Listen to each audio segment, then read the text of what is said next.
Chairman, parliament సభ్యులు, మంచి వక్త, యావత్ దేశ మైనార్టీల నాయకుడు శ్రీ ఇమ్రాన్ ప్రతాప్ గడి గారిని మాట్లాడుతుందని కోరుతాను. వీరి తర్వాత రేవంత్ రెడ్డి గారు మాట్లాడతారు. बहुत शुक्रिया। कीमत तो बहुत बढ़ गई शहरों में धान की, कीमत तो बहुत बढ़ गई शहरों में धान की, लेकिन विदा न हो सकी बेटी किसान की। कीमत तो बहुत बढ़ गई शहरों में धान की, लेकिन विदा न हो सकी बेटी किसान की।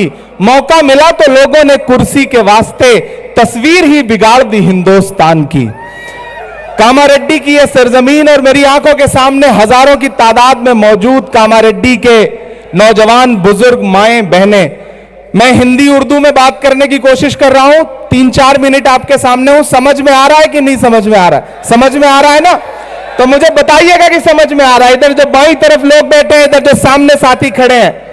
दोस्तों, आज हमारे तेलंगाना प्रदेश कांग्रेस कमेटी के अध्यक्ष रेवंत रेड्डी जी ने अपना नॉमिनेशन फाइल किया है। मैं चाहता हूं एक बार एक एक आदमी जोरदार ताली बजा करके उनका समर्थन करे कि आज उन्होंने यहां से नॉमिनेशन फाइल किया है। रेवंत भाई, मैं आपकी हिम्मत की दाद दूंगा।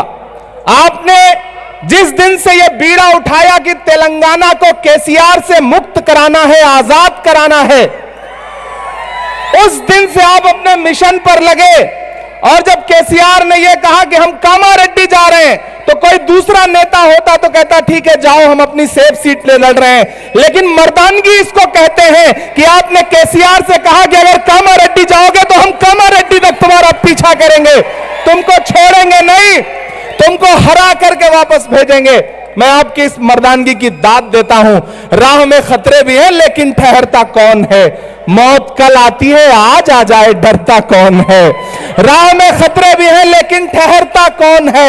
मौत कल आती है, आज आ जाए डरता कौन है? और तेरे सिस्टम के मुकाबिल मैं अकेला हूं, मगर फैसला मैदान में होगा कि मरता कौन है।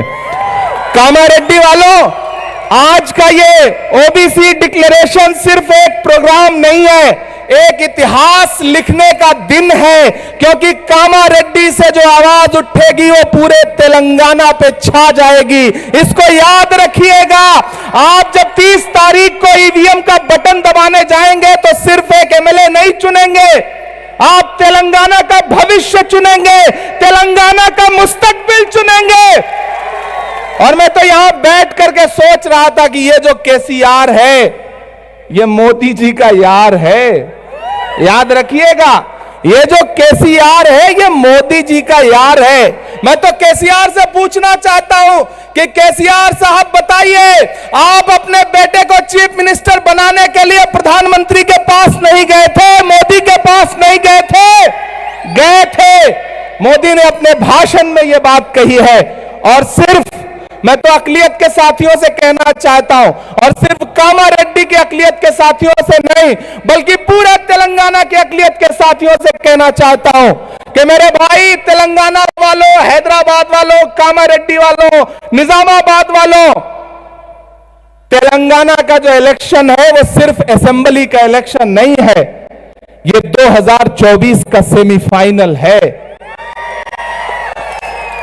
अगर चाहते हो कि दिल्ली की गद्दी से नरेंद्र मोदी की विदाई हो, तो तेलंगाना में कांग्रेस को मजबूत करो, कांग्रेस की सरकार बनाओ, क्योंकि ये सेमीफाइनल है। केसीआर यहां पर आपके सामने सेकुलर होने का दावा करते हैं, लेकिन सच्चाई यह है कि अंदर खाने वो नरेंद्र मोदी से मिले हुए हैं। चाहे वो ट्रिपल तलाक का बिल हो, प्रेसिडेंट का इलेक्शन हो, वाइस प्रेसिडेंट का इलेक्शन हो, हर बिल पर केसीआर साहब नरेंद्र मोदी के साथ खड़े हैं और आपसे सिर्फ झूठा वादा करते हैं। मैं तो अक्सर लोगों से कहता हूं कि इस देश में नरेंद्र मोदी को झूठ बोलने के मामले में कोई टक्कर दे सकता है तो सिर्फ केसीआर दे सकते हैं। दोनों एक दूसरे जैसे हैं। जब भी कोई बात आती है तो जज्बाती हो जाते हैं, और जब जज्बाती हो जाते हैं तो मुझे किसी का एक शेर याद आता है कि वो अब तिजारती पहलू निकाल लेता है, मैं कुछ कहूं तो तराजू निकाल लेता है।